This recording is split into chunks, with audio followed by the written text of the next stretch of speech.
Hello, everyone. I'm East Hampton Town Supervisor Peter Vanscoy. Thank you for joining us for our second CARP planning workshop. The town of East Hampton is surrounded by water, 130 miles plus of coastline, ocean, beaches, bays, creeks, and harbors. In order to protect our public access to shorelines, the town decades ago instituted stringent coastal bluff, dune, and shoreline setbacks. And Superstorm Sandy and sea level rise predictions renewed everybody's focus on coastal erosion and coastal storm impacts for the town. The town subsequently applied for and was awarded a $250,000 grant from the New York State Department of State to conduct coastal assessment and resiliency planning. Phase one of the study, which included development of risk assessment through computer modeling and storm surge sea level rise predictions, resulted in identification of areas most at risk within the town. Today's second public workshop for phase two will continue to focus on planning risk and damage avoidance strategies.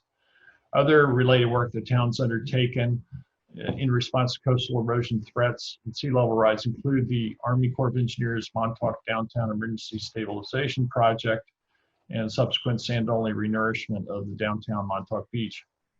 Town board recently adopted the Montauk Hamlet study, which identifies long-term coastal adaptation strategies for downtown and the dock area, which include, among other things, the transfer of development rights and to incentivize redevelopment of hotels out of harm's way and restoration of a natural dune system in that location. We're also working to create and develop a coastal erosion tax district to fund intermediate sand replenishment for the downtown area in conjunction with the fully funded Fire Island to Montauk Point reformulation study. This is the federal FIMP, Army Corps of Engineers project. We are continually at risk in this town in any given season for a major hurricane, which could be devastating to us. And I think it's really important that we focus on ways to and strategies to protect us from that devastation to the greatest extent possible. Also, with the predictions of sea level rise, many of our harbors and coastlines will become inundated over time. And I think having a proactive approach and strategy to make sure that our town remains viable and that our downtowns can thrive is really important. If we take steps early and can avoid risks in the future, that will pay huge dividends for us. So without any further ado, I would like to turn the meeting over to our consultants. Thank you so much for joining us. I appreciate all of you putting up with this new technology. I know we're all getting used to Zoom, but things happen unexpectedly sometimes, and we'll try to make this as smooth as possible. But thanks for your forbearance. Yeah, and to that end, if something catastrophic does happen and the meeting has to end, please try to log back in. So if somebody's computer freezes when they're screen sharing or something and we have to close out the meeting, just try to log in again. Okay. So I imagine most of you have used Zoom before at this point, but some helpful hints at the top of your screen if you're using the desktop version. There's a little button that you can change the view of whether you're seeing the speaker or sort of a gallery of different faces. And we recommend that you use the speaker view during the presentation, which is the majority of the meeting. And during the presentation, there, above the window where you see my face currently, there are options there as well. You can show a grid view, you can show people in a list view, or you can see just the speaker. And again, we recommend viewing just the speaker. I guess we're a little narcissistic or something. Okay.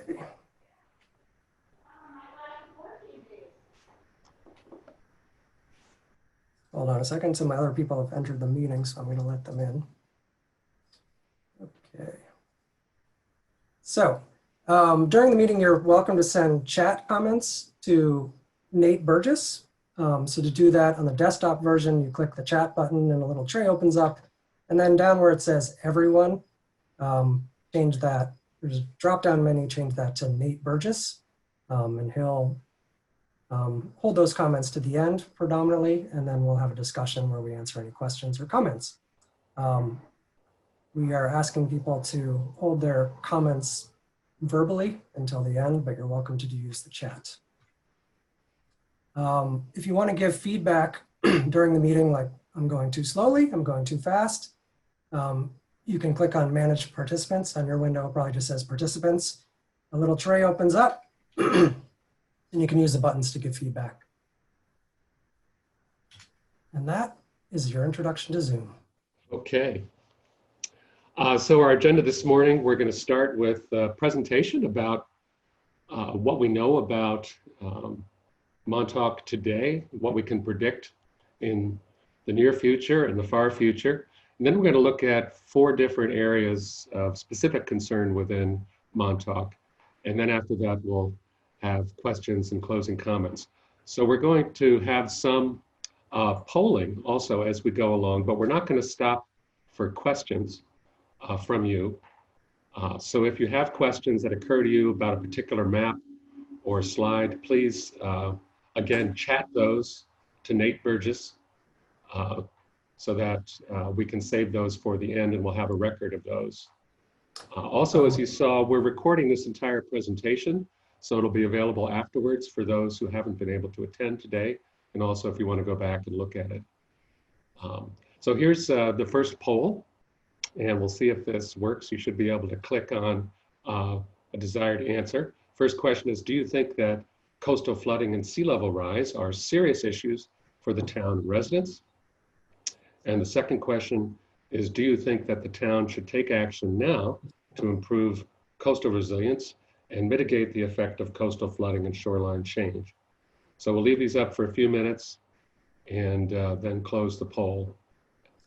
As you can see, we can see how many people have voted as we go along. Just a couple notes on that. You'll see you can move that poll window around if you're on the desktop version. If you're on an iPhone, I believe there's a button that says close poll if you want to get rid of it. Nate, how do you enter your answers? I don't seem to be able to see how to do that. If you're one of the leaders, you may not be able to answer the poll. Okay, that's correct. So we may have you in as a coordinator or understood, whatever it's called. Sorry. No, that's quite all right. I'll get to vote at some point. Probably. What's our next slide, Dylan?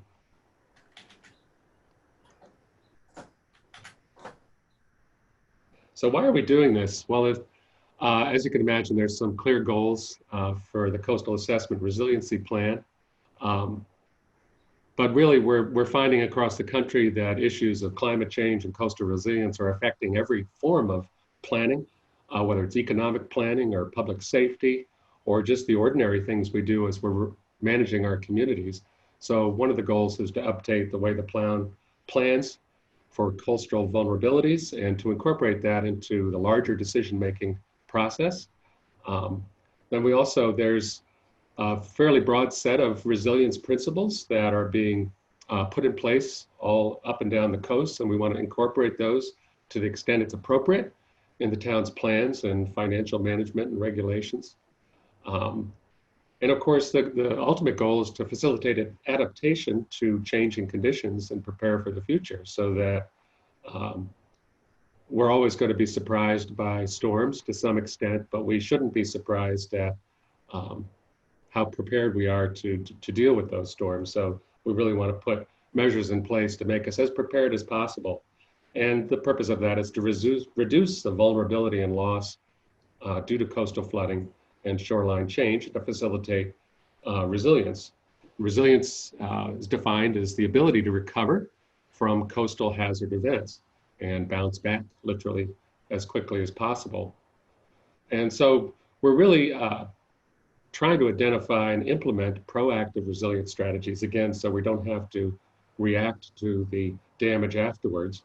And as you can see in the graphic here, which shows some of the damage from the hurricane of '38, which wiped out the original Montauk village, $1 on mitigation has been shown to save $6 in future disaster costs.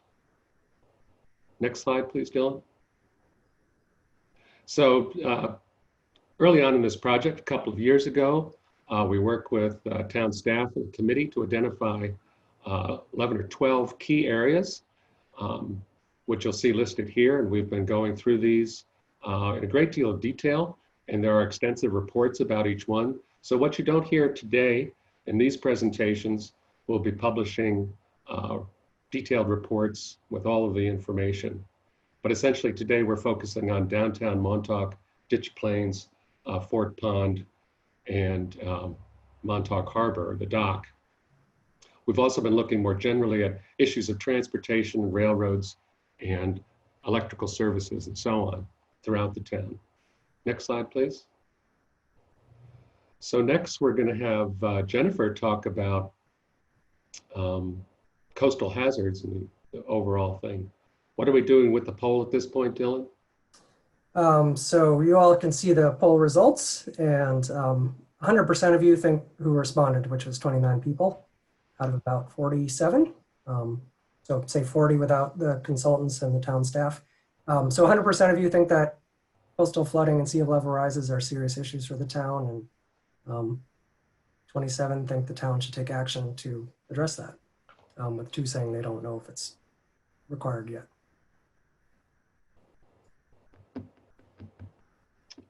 All right, take it away, Jennifer, and you will have to unmute yourself.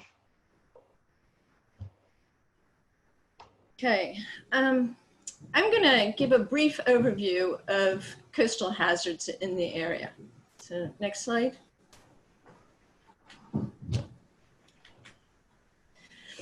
So FEMA predicts coastal risks based on 2 factors: the stillwater flood elevations, and you can see that in the graphic, the 100-year stillwater elevation, that's the red dashed line, but also the waves on top of the stillwater elevation. And the waves on top of it are not just the height of the waves, but also run up.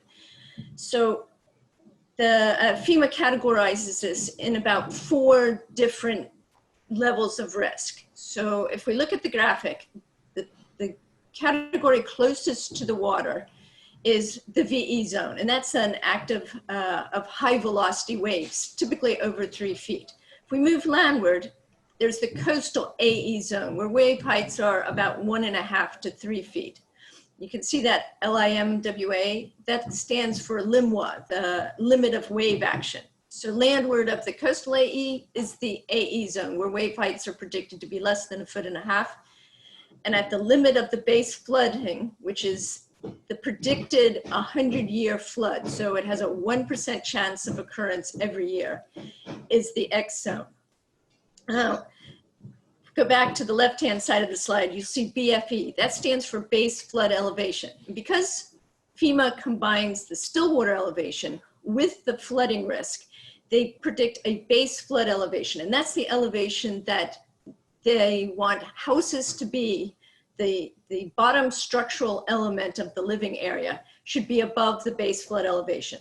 Some towns also add a freeboard of 1 foot or 2 above the BFE. But if you look at the slide, you'll see that in the VE zone, the height of the BFE above the stillwater level is much greater. And as you move landward, it gets much smaller.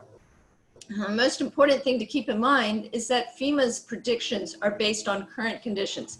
It does not take into account sea level rise or increased storm activity due to climate change. Next slide. So this is a slide that shows the elevation, the topography of Eastern Long Island. The purple areas show areas of higher elevation, and the yellow areas show lower elevation. And you can see in certain areas, say Napeague, Fort Pond, up near Ditch Plain, the yellow areas cross the barrier from the Atlantic Ocean to the Bayside. Next slide. And this is important because FEMA predicts that coastal flooding. Once again, the base flood elevation is the 100-year predicted flood level, or has a 1% occurrence at current conditions. And you can see in some areas that we have flooding that goes across the entire eastern end of Long Island Sound, from the Atlantic to the Bayside. Next slide. So beaches, shorelines are always changing, particularly beaches that are made of erodible material. So if you look at the left-hand side, this is what a typical beach looks like. If you start at the inland end, you'll have a bluff, whoops. You'll have a bluff or a dune. And then as you head towards the shore, towards the water, there'll be a flat area, and this is called the berm. And this is typically dry sand, so where people would put their towels to lay out in the sun. And then there's a sharp change in the slope, and this occurs at the crest. And as you go more towards the water, this becomes the intertidal zone. This is where the sand is typically wet. And this slide shows a bar, which may or may not exist, but is important in terms of sediment transport. So if you look at the slides on the figures on the right, the top slide is the typical beach profile, dune, berm. This one doesn't show a bar. Now, as a storm occurs, two things occur. You have surge, so the increase in water level, and then you have the waves on top of this storm surge. And what happens is the water can now go across the berm, typically dry, and the waves can attack the bluff or dune, causing erosion. So the dashed line in this figure shows the original profile, and the solid shows the sand has moved from the berm and the bluff or dune into a bar formation. And this is more fully formed in the third slide, the third figure down. And the bar is really an important feature in coastal processes because waves break when they hit shallower water. So by having the sand deposited into this berm means that the waves are going to break sooner, farther offshore, and cause less damage to the shoreline. Now, when the storm recedes, or we go from winter storm waves to more summer gentle waves, the sediment is moved from the bar, it's transported back onto the berm area, and is available to reform the dune. Next slide. So sediment transport occurs in two ways: onshore, offshore, which is what I showed in the previous slide, and alongshore. So if you look at the picture in the upper right-hand corner, you see the blue arrow. That indicates the direction of the wave approaching the shoreline. And you can see it's not right onshore, offshore. It's not at right angles to the shoreline. It's occurring at an angle. And you can see the white crests of the waves in the picture as well. And so what happens when the waves hit the beach at an angle, the sand isn't moved onshore, offshore, it is moved alongshore. And if you look at the lower graphic, you will see that the sand is moving in kind of a zigzag direction. So if the waves are coming from the west, hitting the beach at an angle, the sand will move to the east. If the waves are coming from the east, they'll move the sand to the west. The slide, the graphic on the left-hand side shows what's happening in the south side of Long Island. The red arrows indicate the neck direction of sediment transport. So over an annual period, the sand on the south shore of Long Island moves from east to west. And the size of the arrow indicates the volume of sand that moves.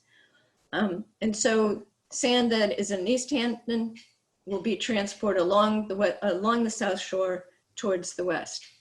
Next slide.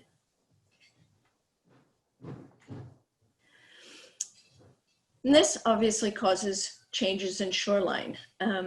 So this graphic shows the change in shoreline position at 2 points in time, taken from aerial photographs from 1983 and 2016.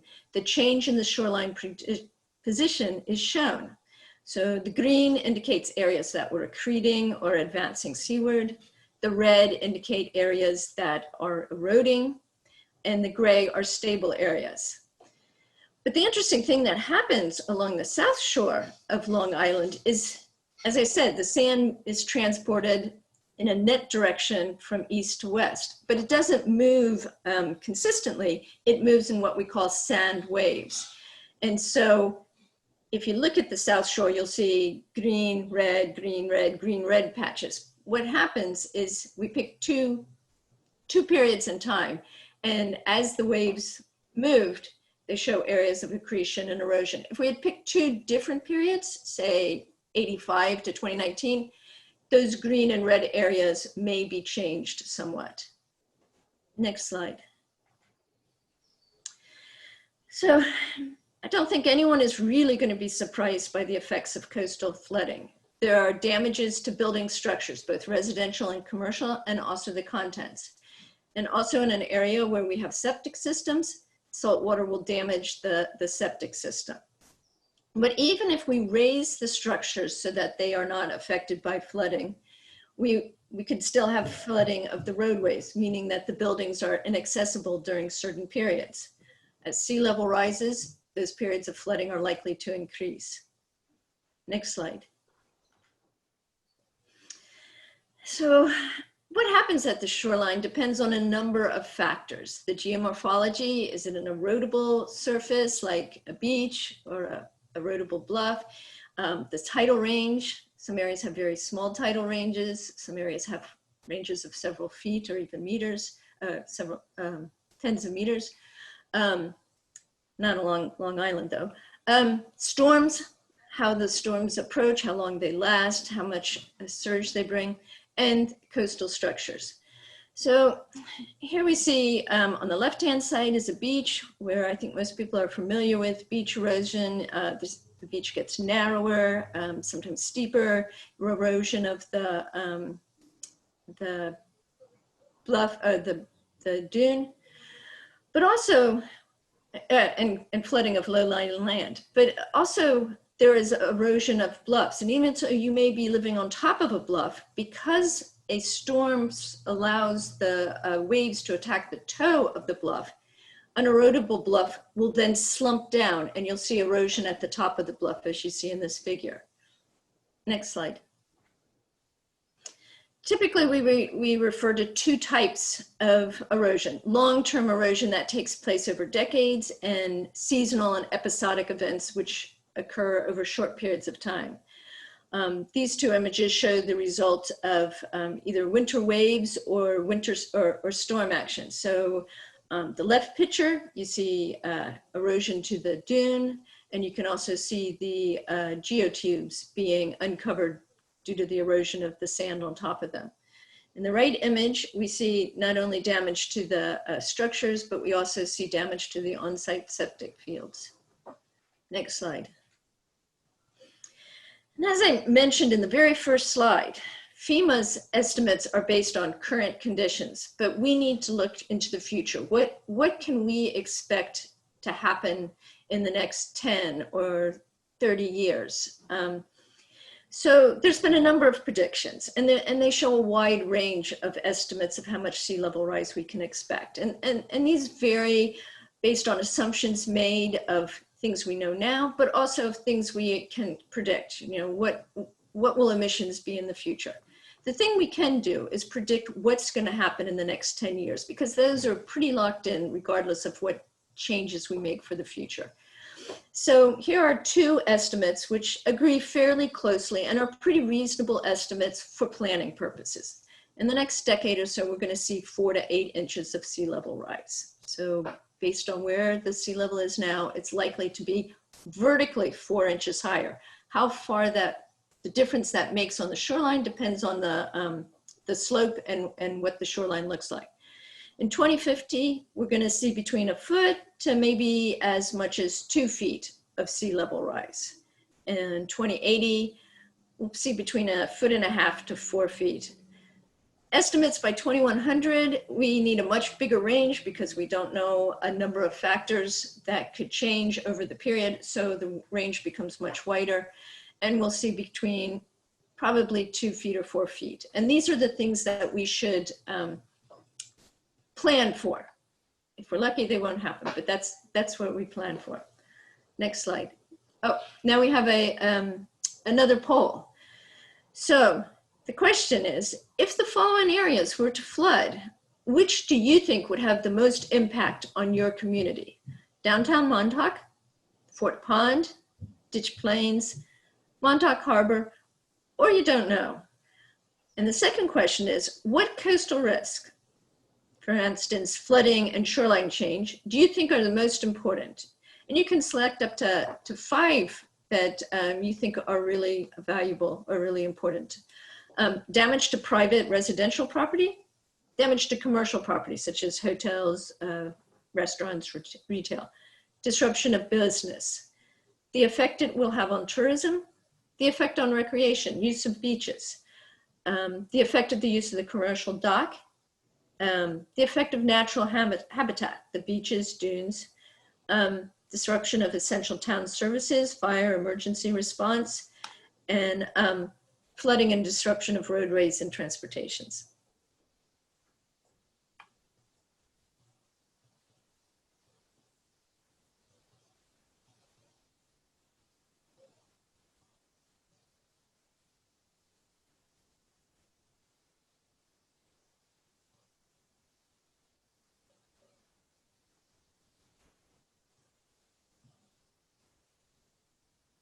I'll give you all another couple moments to work on the poll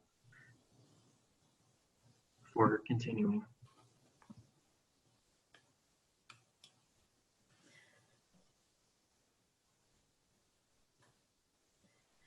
Well, I can cue you. Next, Nate is going to talk about resilience and adaptation strategies.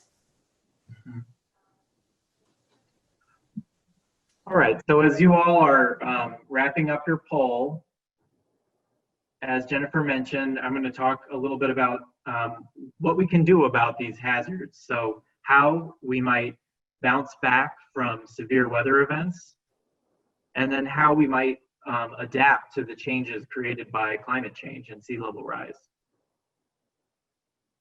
Next slide.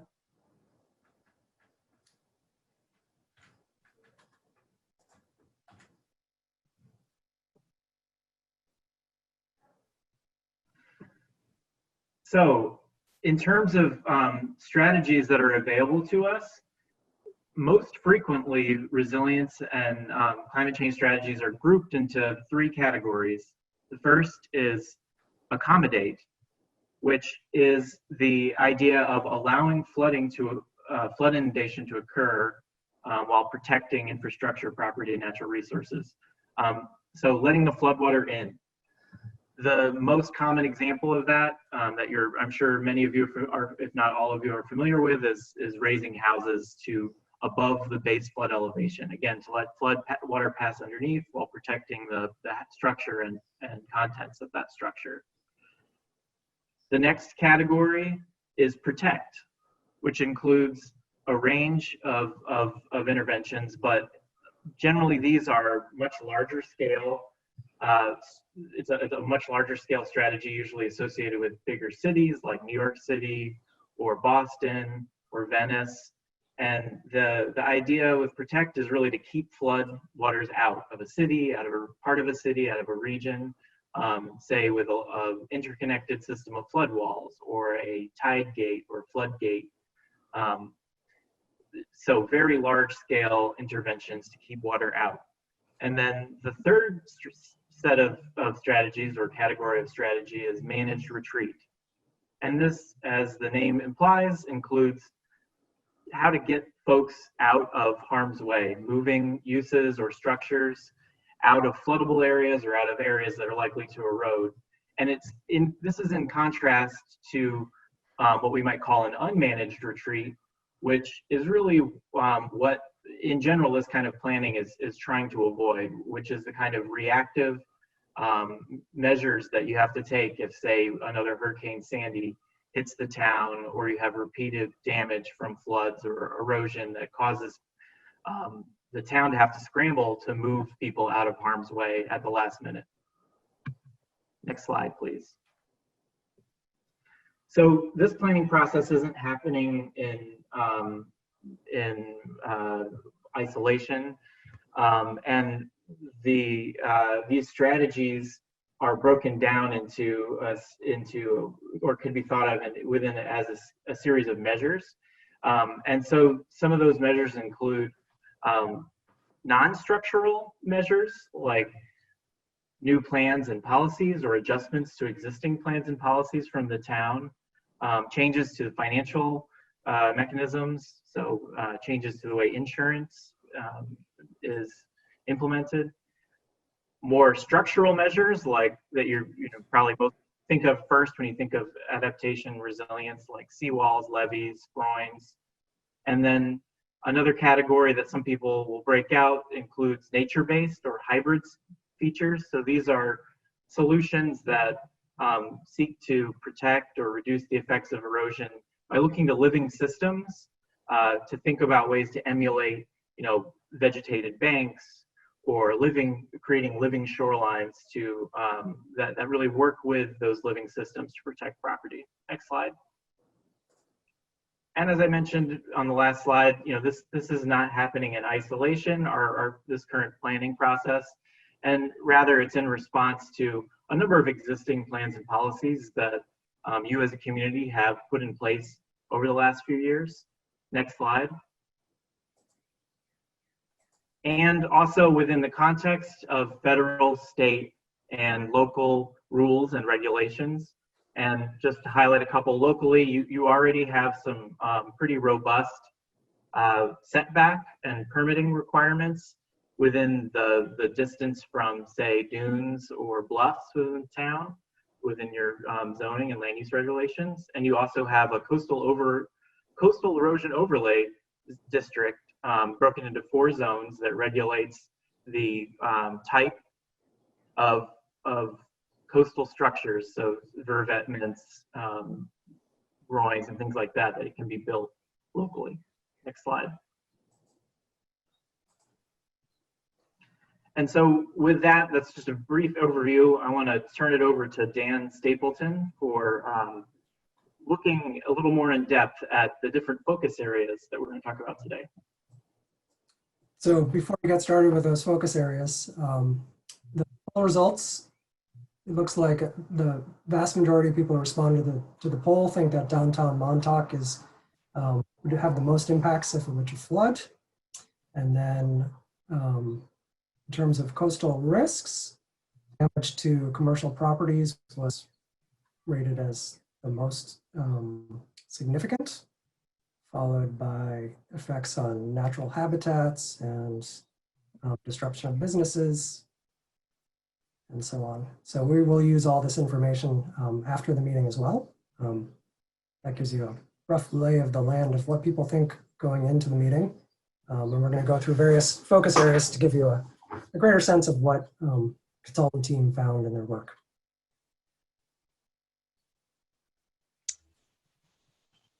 Hi, Dylan. Thank you. Hi, this is Dan Stapleton, and just want to make sure everyone can hear me. I'm from GZA, Geoenvironmental, and we're part of the team here. And thank you for coming today. And what I'd like to do is take a few minutes to provide an overview of sort of the downtown Montauk focus area. Next slide, please. Sorry about that. Yeah, great, thanks. So this is looking at downtown Montauk, and as I think everybody on this call knows, well, there are residences within downtown Montauk. It's really characterized by its commercial activity, and it's one of the 2 major commercial centers in the hamlet, and that includes retail, restaurants, stores, all the ancillary infrastructure that goes along with that, and includes hotels as well. And in particular, we have a series of hotels and resorts on the ocean front itself.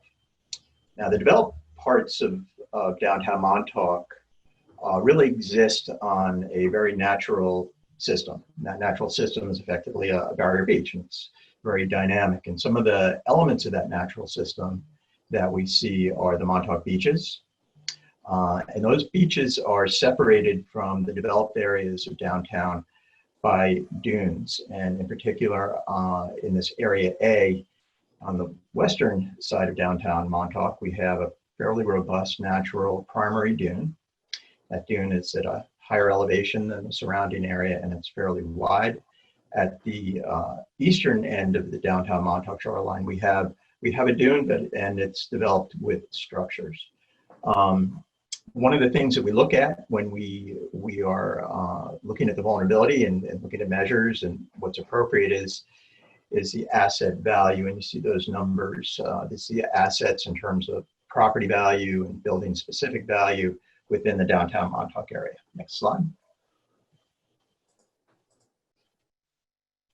So this is an aerial image looking from looking towards the northwest from the south part of downtown Montauk, and off in the distance you can see the bayside, you can see Fort Pond. Off to the north you can see the commercial developed areas, and right in the forefront you see the beach access and roadways, and in particular you see that natural primary dune and beach.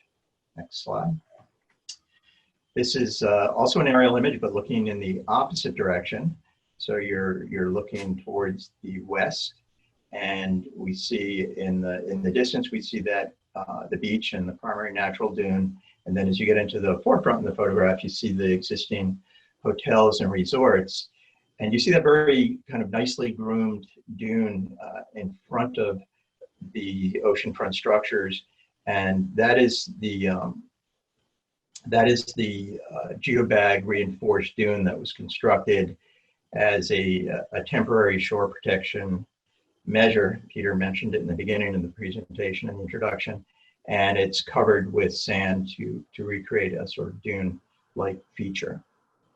Next slide. So I mentioned that the developed part of downtown Montauk really exists on a natural system, and that natural system is very dynamic, meaning while the structures are fixed, the system wants to shift around it. And so we see some of those elements of that. So we see the primary dune, the beach, we see the geobag reinforcement, we see the sediment transport that Jennifer talked about, longshore sediment transport, and then we see Fort Pond in the distance. And a couple of things that we want to take away relative to these coastal processes is this is an area where we are actually experiencing erosion. So net erosion, meaning the shoreline is moving inland at about 1/2 foot to 2.5 feet per year. So over 10 years, you might have up to around 25 feet of movement. So that obviously has significant implications for structures that are fixed on the shoreline. And it also increases the overall coastal flood hazard. Next slide. So this is an image that is intended to give you an overview of the coastal vulnerability, the coastal flood vulnerability. And there are a couple of elements that I want to bring out in this image. The first is what you see in blue, and that is the area that is represented by high wave action. So this is the FEMA 100-year recurrence interval, or 1% annual exceedance probability flood zone. And it's characterized by high velocity wave action. And that includes impacts to the beach, impacts to the primary dune, as well as impacts to those structures.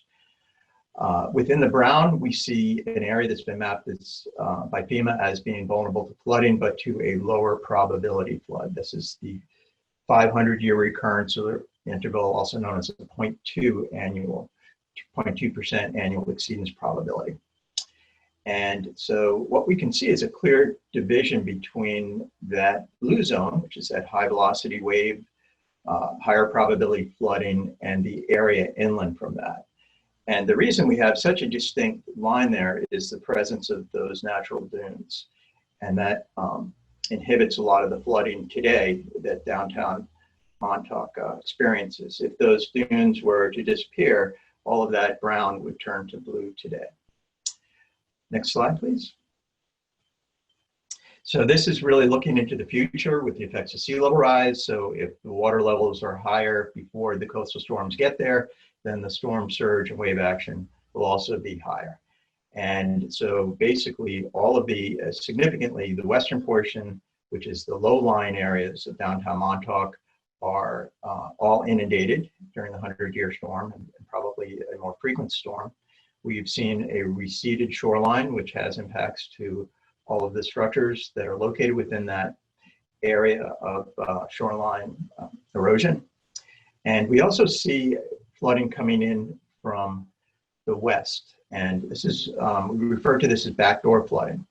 And so the barrier spit that exists at Fort Pond, that becomes overtopped, resulting in a storm surge within Fort Pond itself. And that starts to come from the backside and flood downtown, areas of downtown Montauk as well. So during this event, about the year 2050, you're going to have very large wave action hitting a large area of the town. You're going to have a receded shoreline relative to today.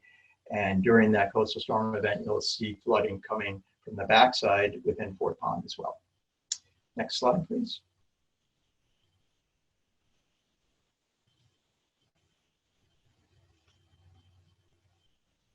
So one of the things that we'd like to do once we've determined the sort of asset and the asset value, and we look at what the vulnerability is, we try and establish goals. And those goals, ideally are going to lead to strategies and measures. And I'm not going to read these. And as Peter mentioned at the beginning, what we're doing today is providing a very brief overview. There will be significantly greater detail on downtown Montauk in the written reports. But clearly, we have a goal of maintaining that beach, maintaining those dunes, because they are such an important part of the flood protection overall, and they have added value in terms of recreation and natural resource value. So that's really the primary takeaway in these goals. Everything else stems from that. Next slide, please. So when we look at what strategies and measures are available to us, as Nate mentioned, we're not starting sort of in a vacuum. We're not starting from a blank slate. We're really working within existing regulations in the town.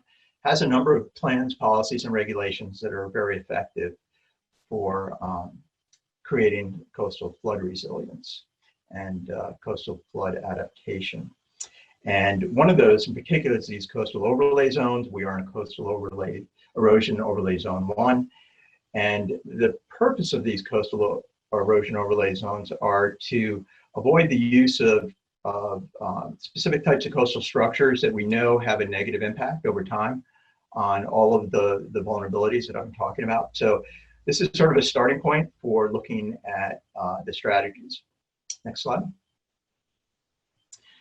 So as Nate mentioned, we generally 3 broad strategies of protect, accommodate, and manage retreat.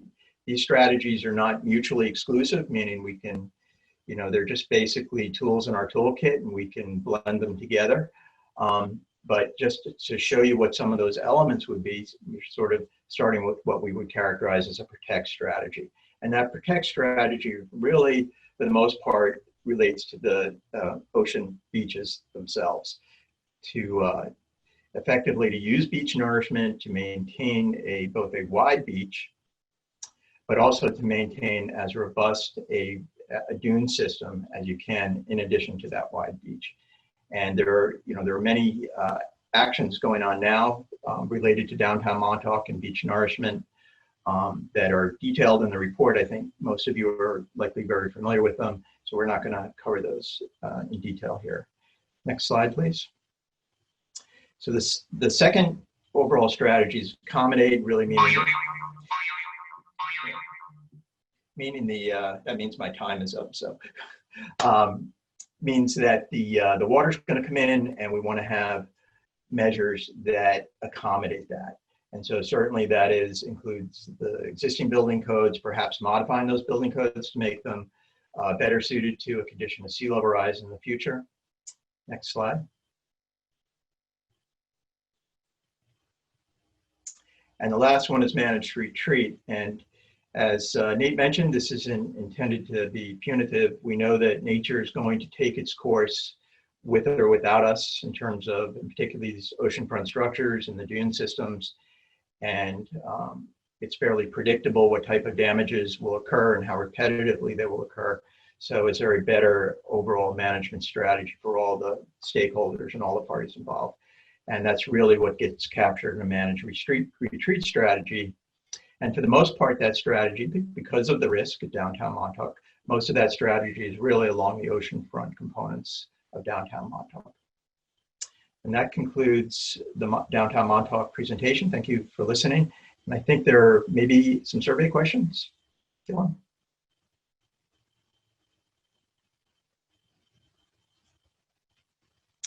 Okay, so the first question is just for us to get a little bit of understanding of who you are specifically relative to downtown Montauk. So we wanted to, that's really, are you a resident or business owner in downtown Montauk?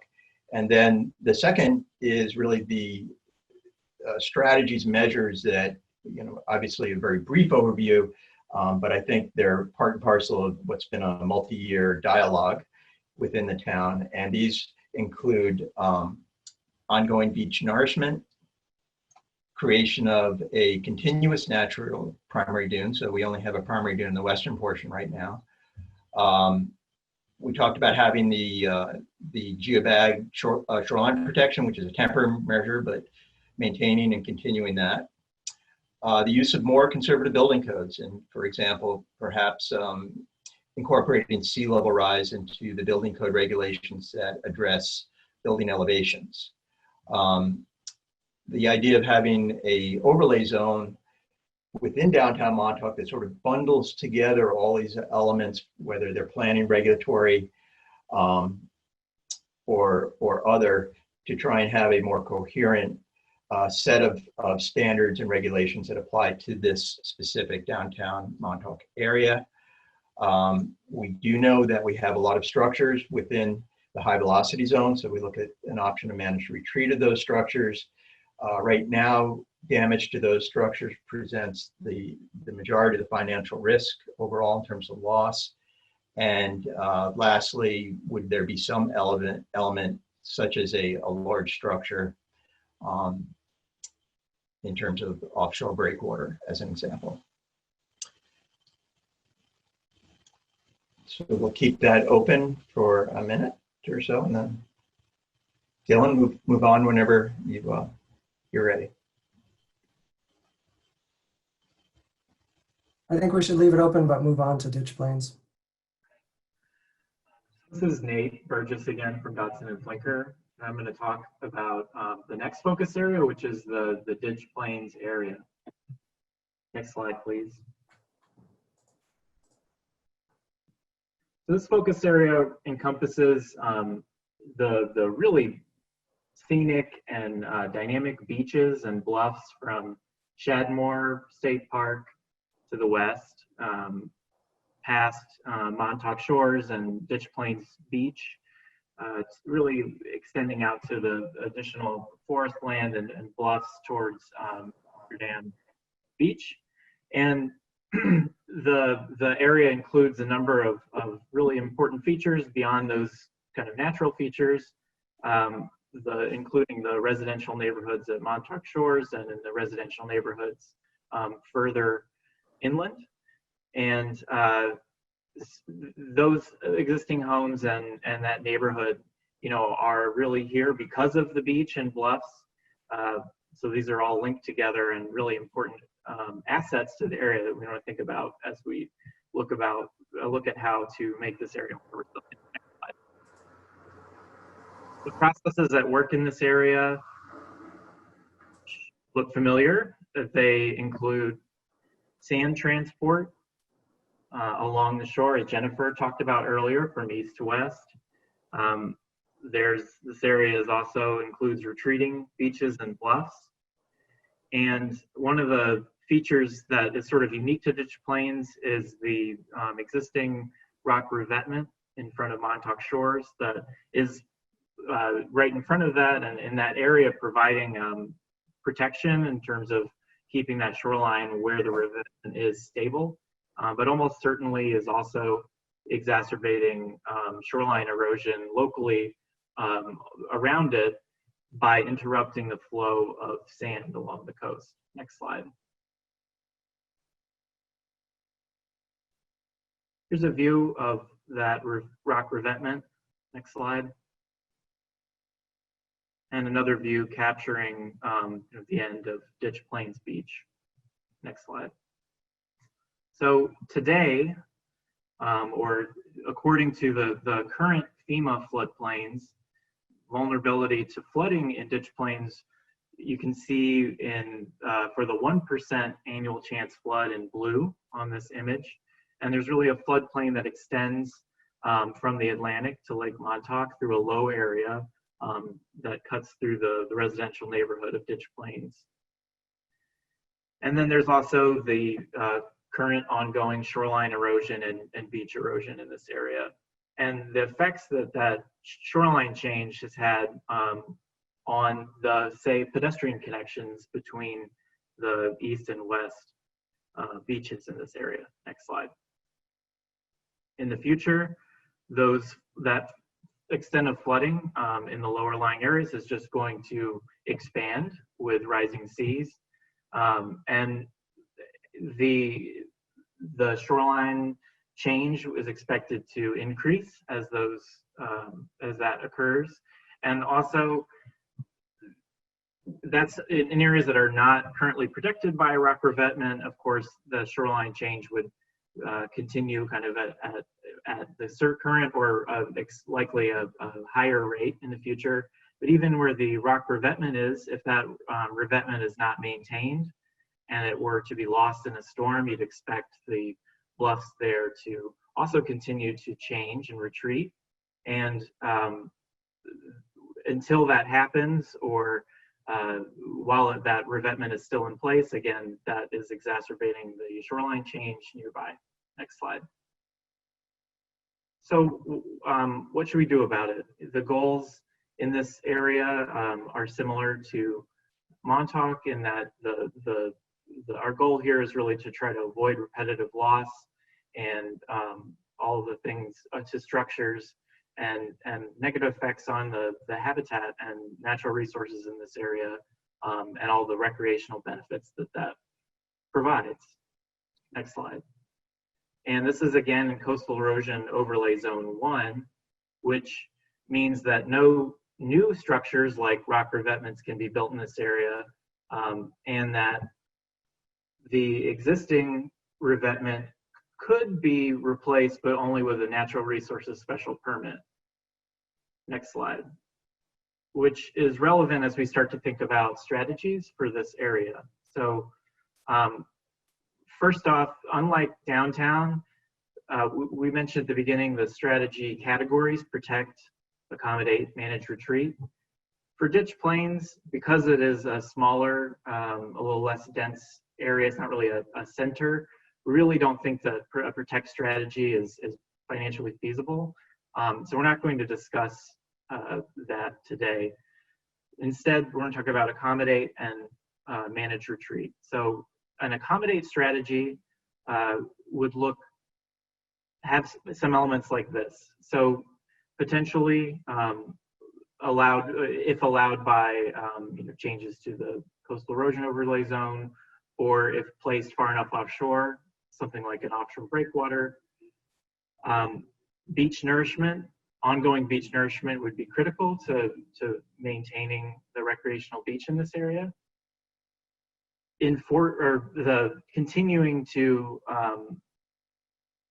have the building code and zoning requirements be implemented, which means that as your buildings are, if your buildings are damaged or need to be repaired, that they would be elevated in this area. And then also looking to those living systems for nature-based protection of bluffs and beaches and other elements. And then when it comes to elevating buildings, there's your current building codes, but there's the idea of adding freeboard or increasing the required elevation of structures and houses, either kind of town-wide within certain zones or locally with kind of an overlay zone or a local regulation or standards. That might also include design standards for, say, site plans to incorporate living systems. Next slide.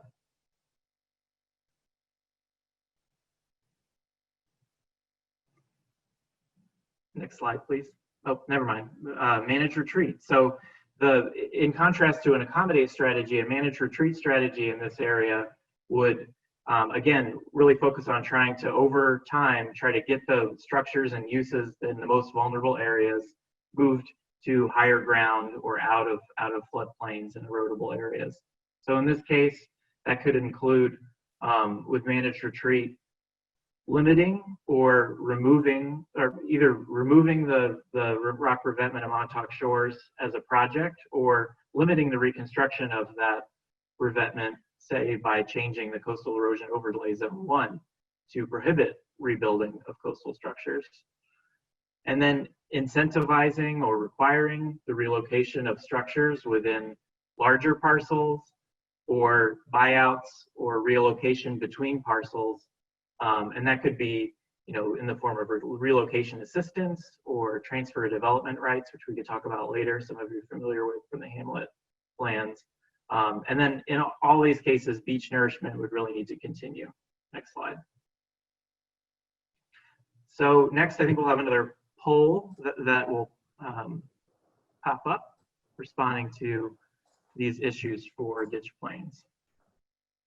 So again, are you a resident or business owner in ditch plains? Then the next question is, for ditch plains, which coastal resilience strategies should the town focus its efforts on? Select up to 4. So beach nourishment, bluff stabilization, more conservative building code, flood regulations, establishing restrictive coastal setbacks, managed retreat of structures, offshore breakwaters, or you don't know. And we're going to move on just to keep this so we get through everything in the meeting. So feel free to continue to answer the Zoom, but we're going to move on to the next presentation. All right, this is Jennifer O'Donnell again from Coastal Ocean Analytics, and I'm going to talk about the Fort Pond area. Next slide, please.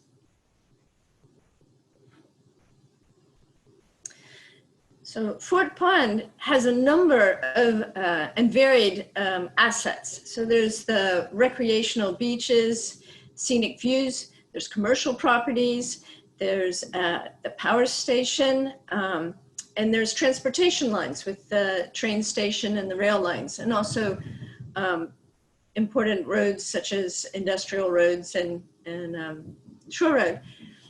And there's residential areas, including the condominiums along the shore. Next slide, please. So, interestingly, this Fort Pond Bay area is a relatively stable shoreline. You have sand moving in from the west, and the shape of the beach both increase the stability of the shoreline in this area.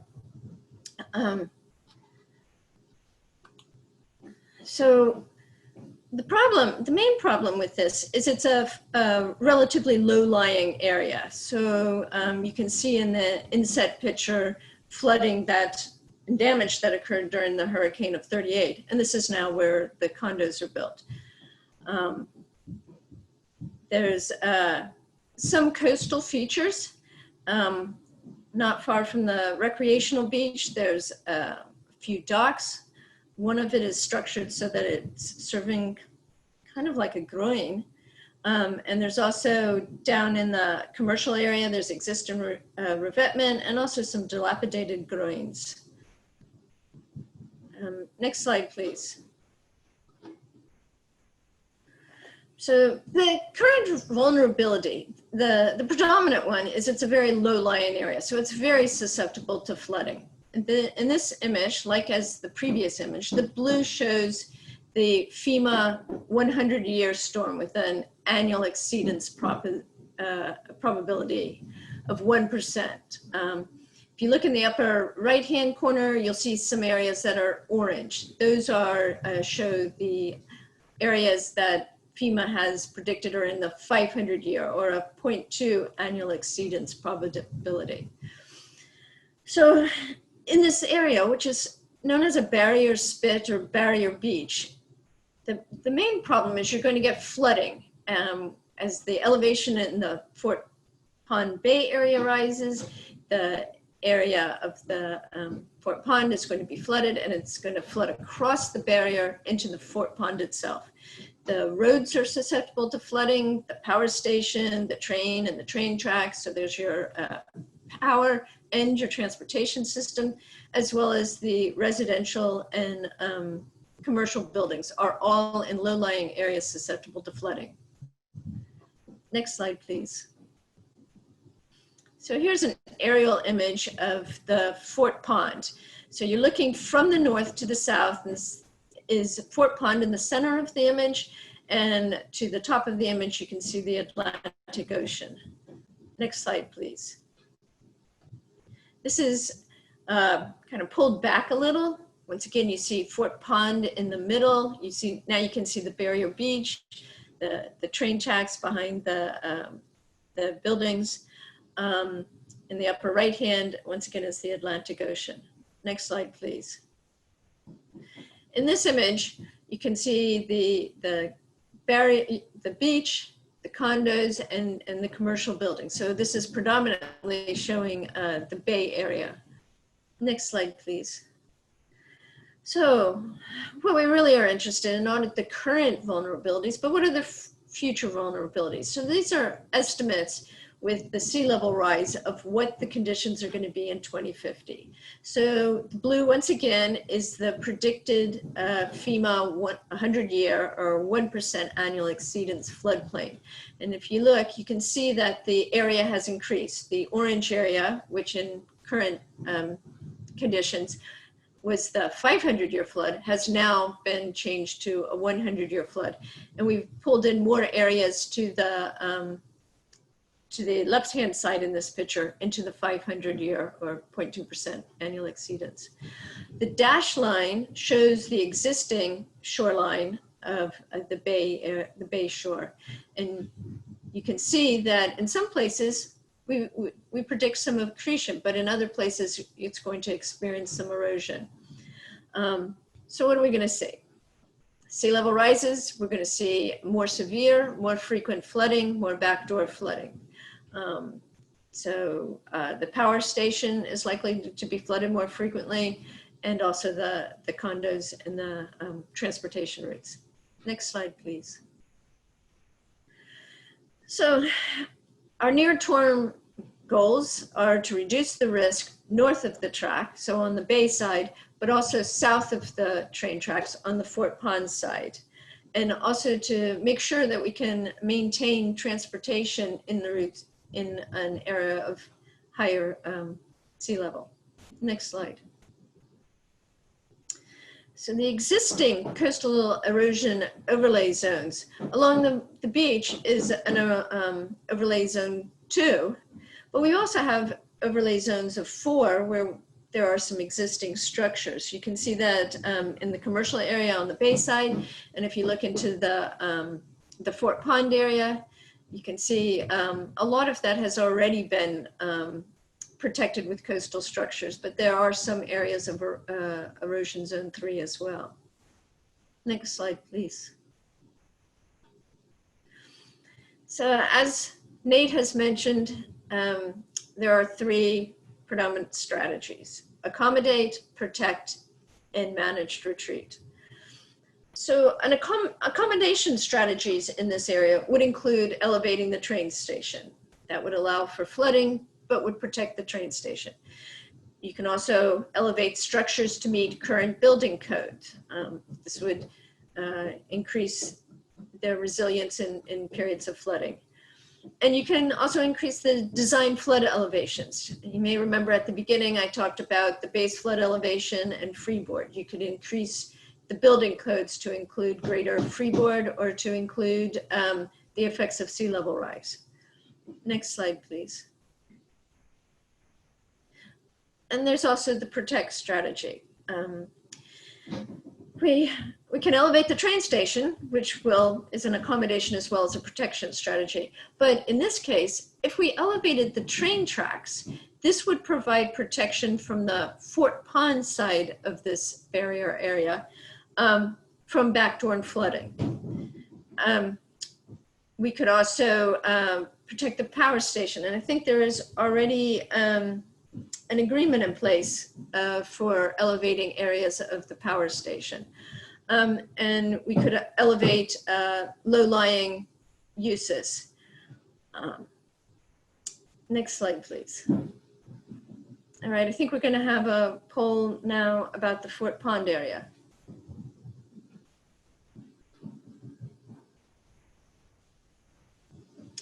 All right, once again, the question asks if you're a resident or business owner in the Fort Pond area. And then the questions discuss the various resilience strategies. Do you think we should elevate the train station and the track to maintain the transportation routes? Or if we built a flood protection levee, raising the train tracks is effectively a levee that would protect the Fort Pond area from the backdoor flooding, or mitigate it at the very least. Should we increase the building codes, make them more conservative so that buildings are raised above a certain elevation to prevent from sea level rise? And another option is to establish more restrictive coastal setbacks for new development. That would mean moving them further away from the shoreline to account for shoreline erosion and flood risk. Okay, next up we have Peter Flinker with the Montauk Harbor Commercial Docks. Hello, everyone, again. I'm going to talk a little bit about the commercial docks. As you know, there's an extraordinary amount of activity at the dock, which includes both commercial fishing piers, the fish markets and restaurants, a big recreational fishing and boating industry, the ferry, a number of homes and second homes, hotels. And all of this is part of a unique center for economic activity within the hamlet. And of course, one of the largest or the largest fishing port in the state of New York. Next slide, please.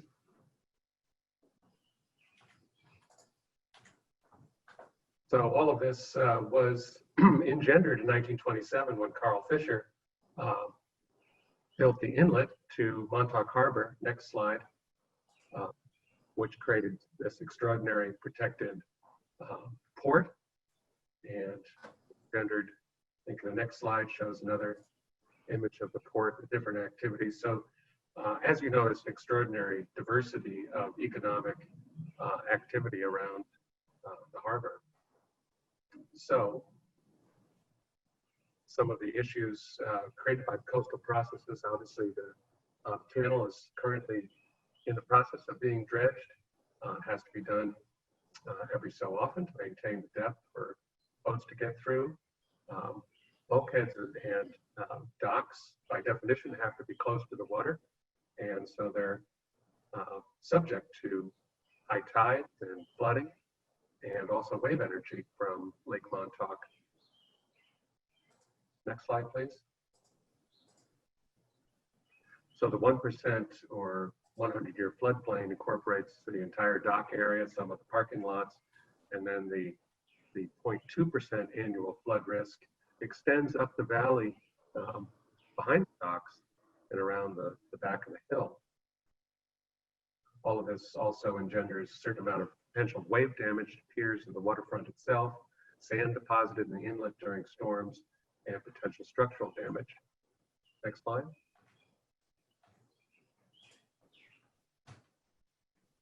So in the future, as with the other areas, with some sea level rise, depending on the level, those floodplains are going to increase in extent, go further inland, and flood more of the area.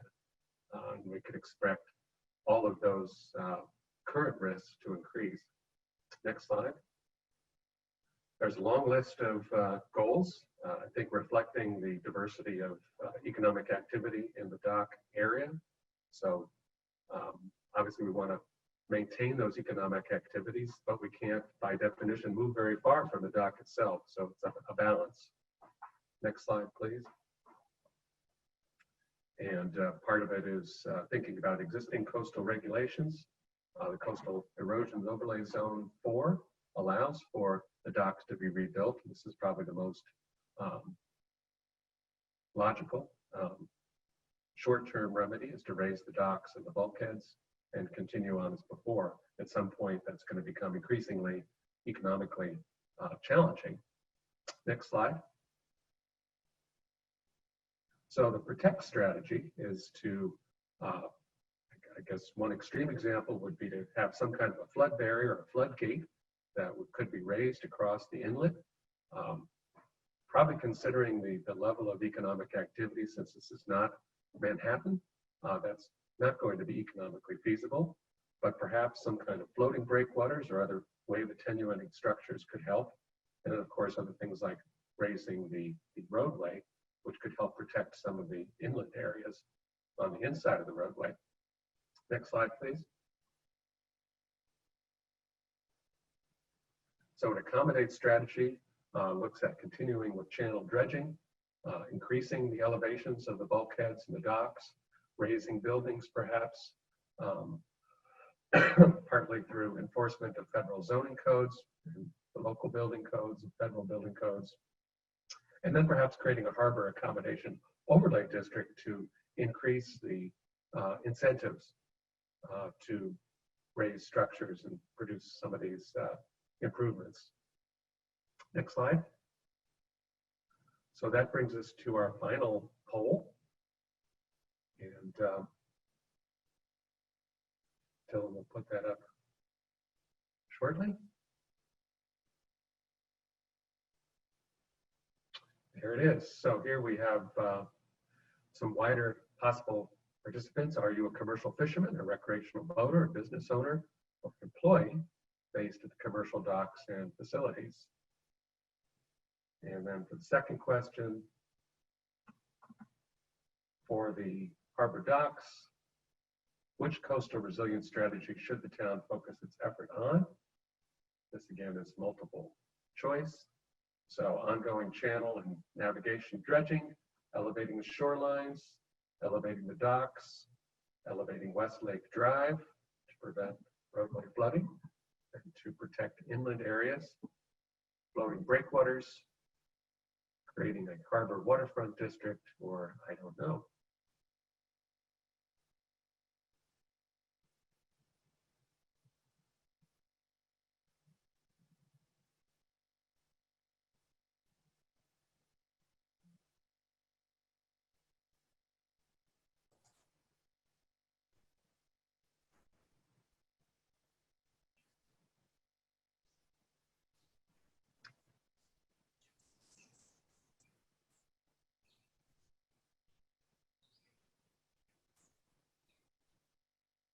So we're doing pretty well. So we're a few minutes over our agenda, but only about 5 minutes, so we're in pretty good shape. I think as soon as we close this poll, we can discuss this and then open it up to larger questions and answers, and then see where we are. We've gotten a couple of comments in the chat. Not really any significant questions, but if you'd rather chat your questions in for us to answer during the question and answer, you can certainly do that. And Dylan, what's the best way for people to raise their hands? They raise their hands using the Zoom? Yeah, I think the best way is for them to click on that participants button at the bottom, which opens up a tray, and then to use one of those little icons to raise their hand, and we can call on them. So I'm going to end the polling for Montauk Harbor Docks and then share the results. And Peter, you can explain what you see. Right, so a few people, a couple of business owners in the docks, some people who use it as recreational boaters. Fortunately, we don't have any commercial fishermen or employees. They're probably busy working. We recognize that today's workshop is only available to a certain percentage of people in the town. We're going to continue to work to create good outreach to other elements of Montauk. So for the people who do participate, coastal resilience strategies, obviously the most popular one, including ongoing channel and navigation dredging, followed by elevating the docks. I think these are sort of the logical improvements, and some support for creation of a harbor waterfront zoning overlay district. Do we still have to share the results of some of the other polls, Dylan? Sounds good.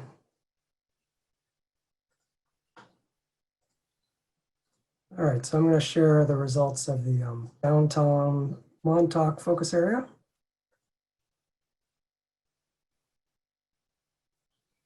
So here we have 7 residents or business owners in downtown Montauk.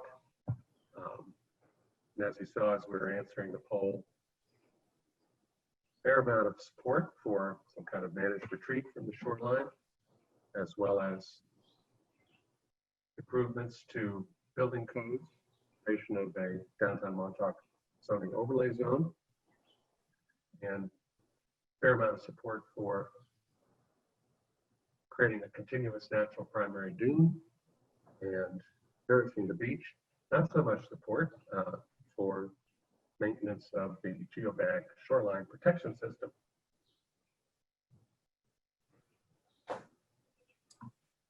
All right, I'll share the next one here.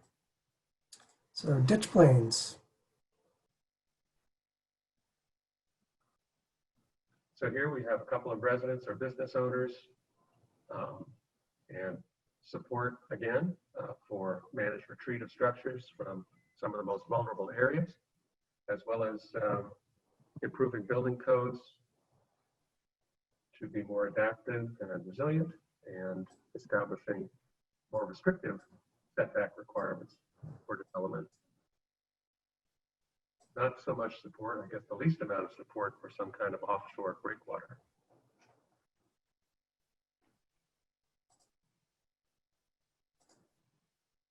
And finally, or two more, Fort Pond. So in Fort Pond, we had one person who's a resident or business owner. And here again, the highest support was for more restrictive coastal setbacks, and pretty closely followed by creating a flood protection levee, which perhaps could be incorporated in raising the railroad lines, and more conservative code flood regulations.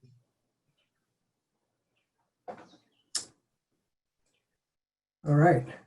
So a couple people chatted questions to me, so I'm just going to read them off, and then the appropriate person from the consultant team can answer. So someone asked, how does the condominium ownership of the Montauk Shores trailer park limit relocation and rebuilding?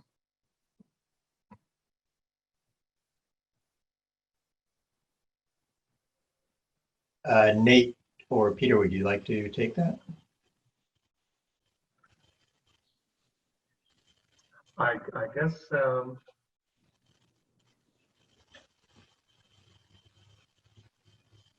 in some ways condominium ownership, because they already have an existing organization, could enhance possibilities of some sort of joint action, which could include rebuilding and reworking. But of course, those of you who are familiar with working with the homeowners association, condominium ownership association, know that that's also sometimes difficult to get people to work together. So I guess I don't know if it would be any harder than for typical residential situation where you have individual ownership or not, but that's a very good question. Any other thoughts?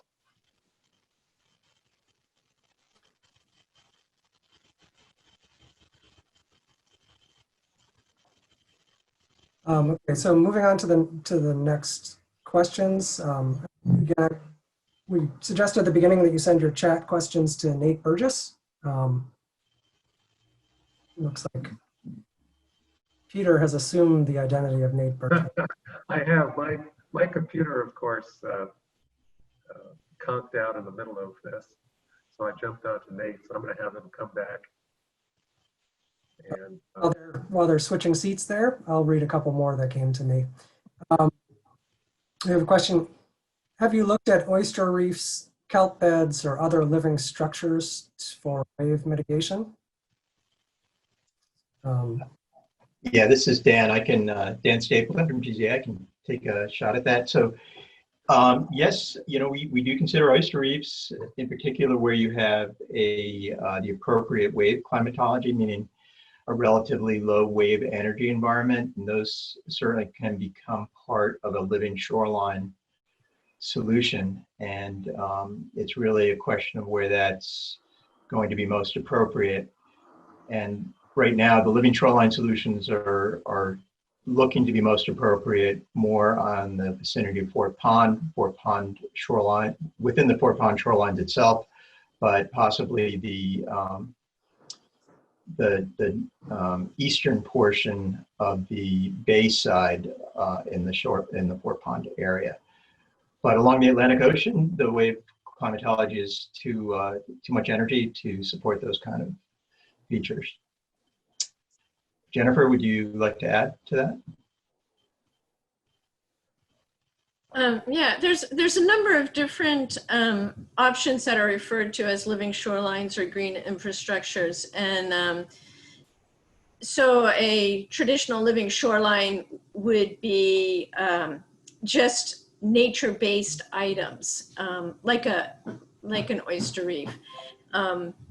But in areas that have higher wave energy, which is a lot of what we're talking about in this region, you would do a hybrid structure where you would have a nature-based component, but you would also have a more structural element. So things like an oyster reef and building a marsh, creating a marsh behind it, or putting a low stone sill or something would be considered a hybrid approach to a living shoreline. But as Dan said, a lot of this area, neglecting areas like Montauk Harbor or Fort Pond itself, the wave energy is just too high to maintain a fully natural living shoreline. Another question that came into me is, what about properties along West Lake Drive?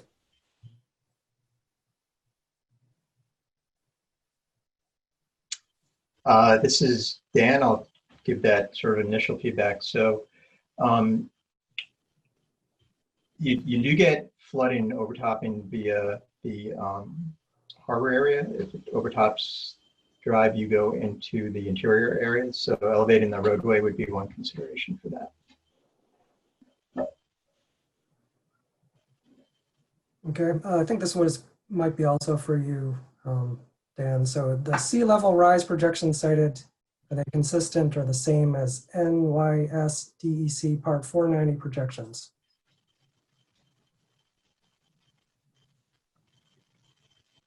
Or is that a Jennifer question?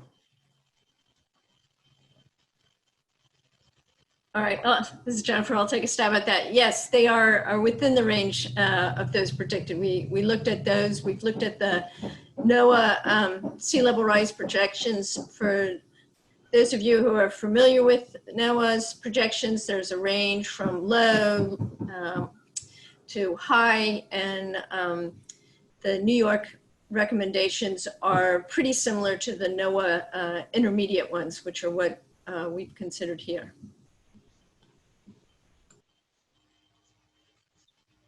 I have another question that might be worth raising that came in, which was, I guess there are two parts to it.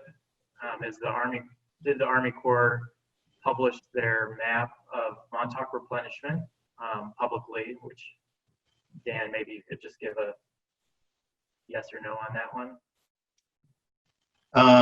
Yeah, well, I'll give a maybe on that. So certainly all the results of the Army Corps' reformulation study, which included analyses of beach nourishment, are all public documents. They're quite extensive, but there's been, subsequent to the publication of those documents, there's been some back and forth with the town relative to, quantities of beach nourishment, so forth. And to the extent that that's been, I think that's been presented publicly in at least one workshop. But Kim, perhaps I could just direct that to you if you want to add to that.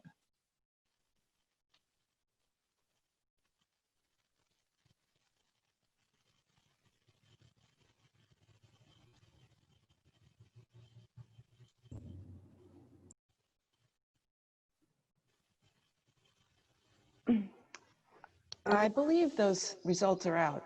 And if we don't already have a link on our website, I will get that up as soon as possible.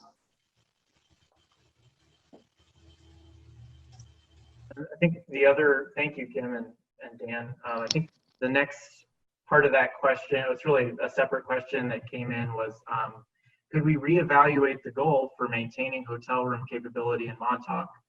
Have we asked voters if they want to spend taxpayer money to save these hotels or relocate them? Haven't met many residents who like the hotels. And so I think that I might start responding to that. Maybe Peter Flinker, I think I saw that you were back on, maybe you could respond to that as well. We did, that was sort of one of the core goals of the Hamlet reports. And so I know that that has been, you know, within not just this planning process, but also previous planning documents. And Peter Van Scoyoc, maybe you could speak to that. Yeah, I can jump in on that a little bit. You know, one of the goals that we set was to actually create an erosion control district so that the interim replenishment costs are more directly apportioned to those most benefiting from them, which would be the front line of hotels. Again, we don't believe that this is sustainable long-term, but it gives us, again, more breathing room while we develop what are going to be very complex, I think, discussions surrounding how do you move away from out of harm's way over time. We don't know, you know, how soon those hotels will be impacted by sea level rise.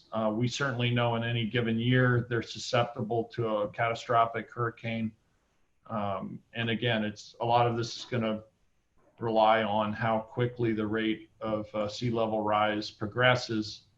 But we know it's not going to be sustainable long term. And in terms of natural shorelines, you know, we see on the bayside, maybe an oyster reef will give us some protection in a low energy zone. In a high energy zone, the very best protection is the natural dune system, which is created by the accumulation of sand held by beach grass that then builds upon a natural dune. We see that on the west end of the Montauk downtown, where we have a very robust natural shoreline system. Again, I think in order for that kind of a system to exist along the entire stretch of the downtown, we have to give it space to exist. It requires a little bit more land seaward. So these are the kind of approaches that we're looking at. Again, I think trying to figure out a funding mechanism that more appropriately reflects those who have the greatest benefit in order to keep sand on the beach in the short term.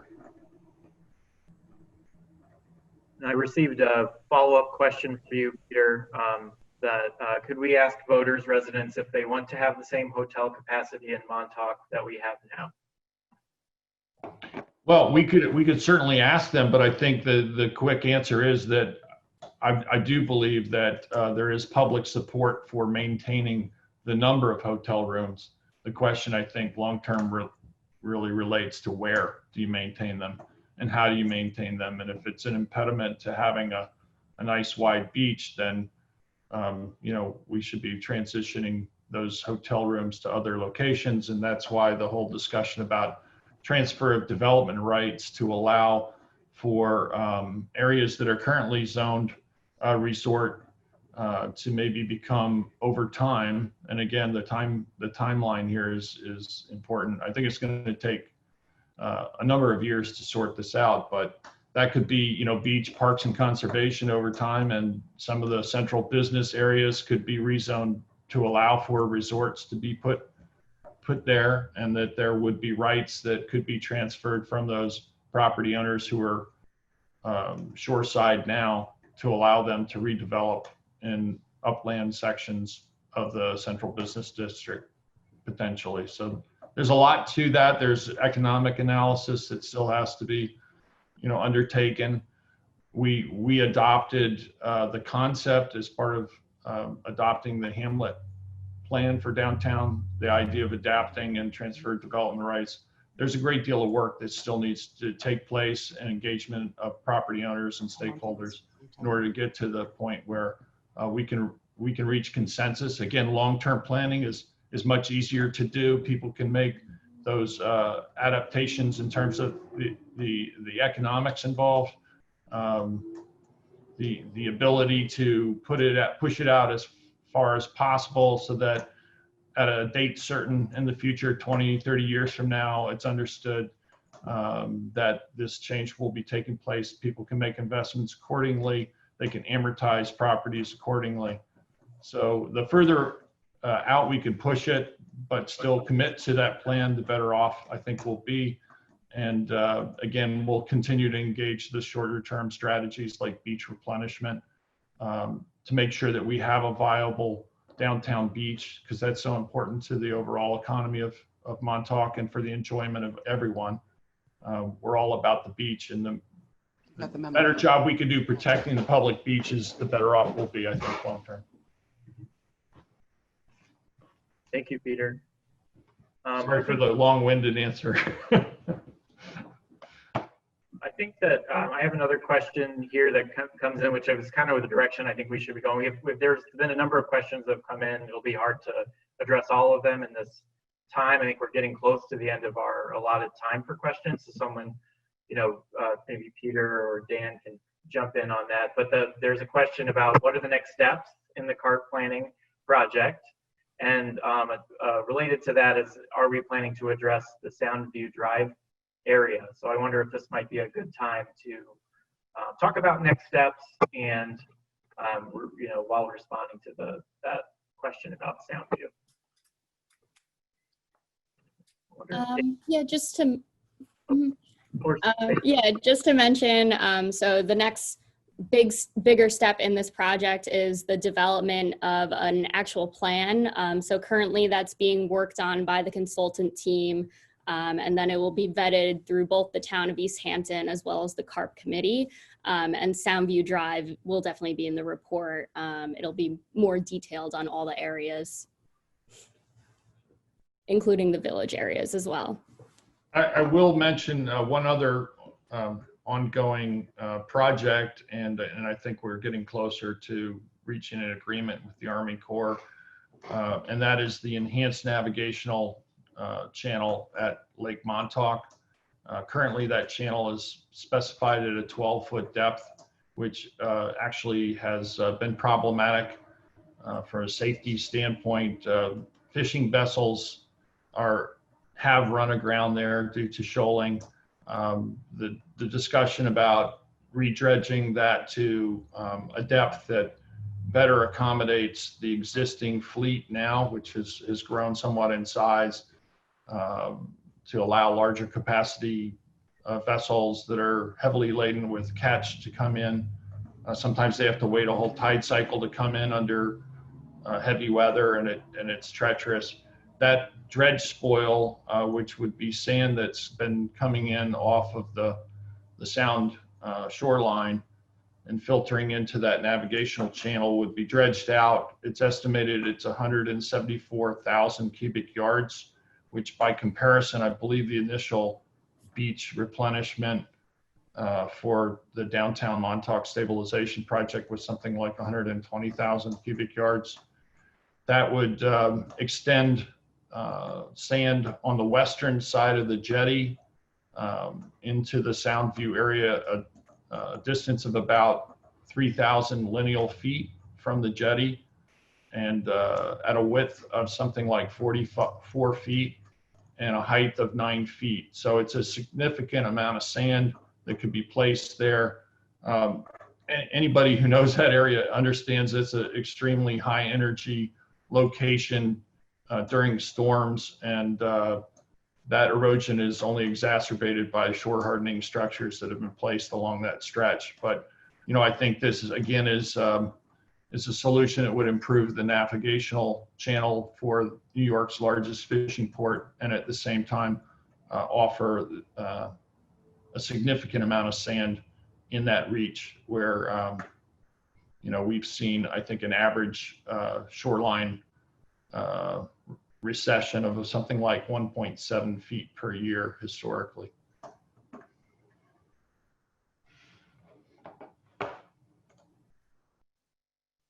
Thank you, Peter. I think that we have one last poll that we have in store that we could bring up. And then I wonder if Peter Flinker or Dan Stapleton could kind of describe this poll and and begin the process of closing us out for the day. All right, question number 1. Do you think that the town should take actions now to improve coastal resilience and mitigate the effects of coastal flooding and shoreline change? And question 2, implementation of these measures can be expensive. Would you be willing to support these measures through the following? User fees, increased real estate taxes, increased commercial taxes, none, or I don't know. Then the third question is, which aspects of addressing coastal resilience are the most important to you? Reducing flood and erosion risk to private property, maintaining tourism and commercial activity, enhancing natural resources, maintaining recreational uses, maintaining commercial fisheries, maintaining public safety, and commuter rail, or I don't know.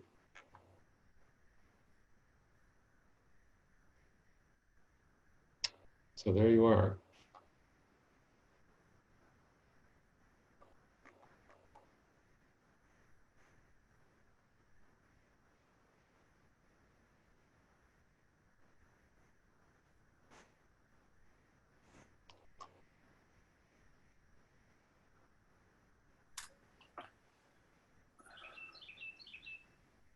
So we've gone a few minutes over our allotted time. I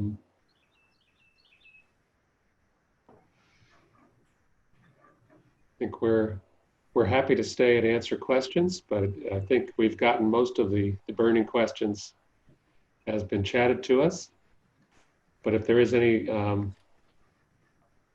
last minute thoughts or comments, if you could chat those to Nate, we don't want to leave you out. Peter, I'd just like to thank the members of the Coastal Assessment Resiliency Planning Committee who have worked for some time on this project, along with our consultants and Department of State. We have Ramesh Das, who's on the call today, Courtney Garneau, Laura Tuman, Paul Monty, Allison Bronco, Norm Edwards. And again, we've had a lot of help from our own staff, Kim Shaw, Samantha Klein, and Brian Frank, Joanne Powell, our planning department. And again, we thank our consultants, GZA and Dodson and Flinker, who've helped us, and Lisa LaCourie as well, for all of your assistance. We appreciate the opportunity to have these type of workshops with the public. We'll make this available online and put out an announcement and press release about it so that the public becomes aware that these discussions are again ongoing after being sidelined for some time with COVID-19. I'm glad to see all of you, and that we've made it through what seemed to be the worst part of at least the first surge. And again, I wish you and your families all the best and staying safe and healthy. And thanks so much for tuning in. And here's the result of our poll. Yes, 100% of the people think the town should take action now to improve coastal resilience.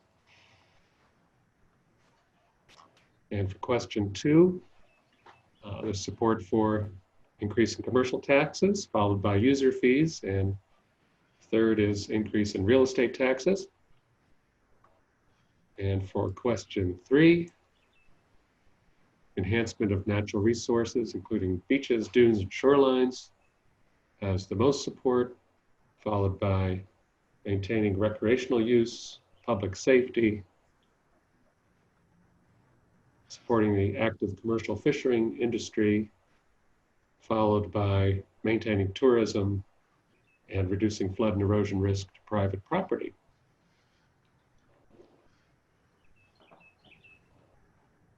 So there you have it. As you, I can't emphasize that we understand these are not broad scientific polls, but we do appreciate your input today. And I think these answers help us to form further questions, which will perhaps be distributed more widely. Dan, do you have anything you want to say to bring us? No, thank you to everybody for attending. And Peter, thank you in particular for your remarks. I think it's been great. I think one thing interesting about this format was, I think, how well, you know, as a viewer, I'm saying how well sort of it was an opportunity to hear from Peter directly, you know. And so I thought that was great. And Thank you. Dan, I wanted to jump in and also, and sorry about that, Peter, there was a question about how these events were publicized and how they will be publicized going forward. So I wonder if maybe, Peter, you can address that as you. Well, certainly we'll get the presentation up on the town's website, which is ehamptonny.gov. We also have a Facebook presence, which we can link to that as well. We'll put out a press release about the resumption of the workshops and this most current one, again, directing people to the website so that they could participate. We certainly welcome comments. I don't know if we'll have a separate comment page put up regarding that, or whether we'll just put the links to the council people and myself, my office for comment, but we'll certainly want to keep track of the comments from the public or questions. This is obviously an ongoing process, outreach to the public to help them understand what it is that we're trying to accomplish through this process, and to get their engagement and buy-in, try and form a consensus about how we can best plan for our future to alleviate what could be significant costs and disruption in the future due to coastal erosion and storm impacts. So we live surrounded by water. Everybody, I think, is very cognizant of that, and they appreciate the natural surroundings and what the proximity to water brings to our lives, quality of life. And I know everybody's going to be very interested in how to maintain that. Well, I think that's fitting benediction, and I wish you all excellent beach day and a good summer. For those of you who can go enjoy it, have fun. All right. With that, thank you very much for participating this morning. See you again. Thank you, Peter. Thank you, everyone.